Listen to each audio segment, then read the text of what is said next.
অনেক অস্ত্র বাইরে আছে, পুরোপুরি আমরা এখন উদ্ধার করতে পারিনি এবং অনেকটা ফ্লুইড স্টেট আছে সমাজের মধ্যেও, নানান ধরনের দ্বিধা আছে। তো এইটার প্রেক্ষিতেই আমরা কিন্তু নিরাপত্তা ব্যবস্থা আগের চাইতে অনেক সুদৃঢ় করেছি।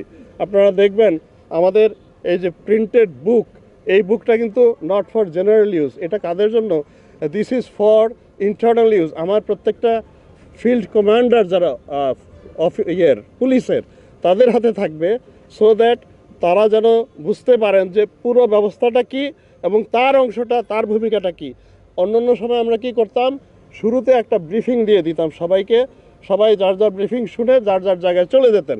এবার কিন্তু ব্রিফিং দিয়ে আমরা শেষ করিনি, আমরা আবার এই যে একটা প্রিন্টেড বুকও তাদের হাতে দিয়ে দিচ্ছি, সো দ্যাট তারা নিজেদের অংশটা বুঝেন, আবার পুরো দি হোল পিকচার, একটা হোলিস্টিক ধারণা যেন প্রত্যেকের মাথায় থাকে।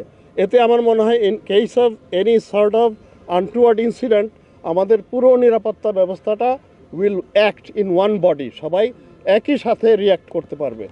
আমার মনে হয় যে এই জায়গাগুলোতে আমরা আগের চাইতে অনেক বেশি সতর্ক এবং আগের চাইতে অনেক বেশি আমরা ব্যবস্থা নিয়েছি। এবং মাওলানা মাহফুজ যেটা বললেন, ওনাদের 10,000 ভলান্টিয়ার, এবং তাদের ভলান্টিয়ার কিন্তু নট অনলি, ওনারা কিন্তু চাকরিজীবী না, তাদের মধ্যে কিন্তু ইমানি দায়িত্ব।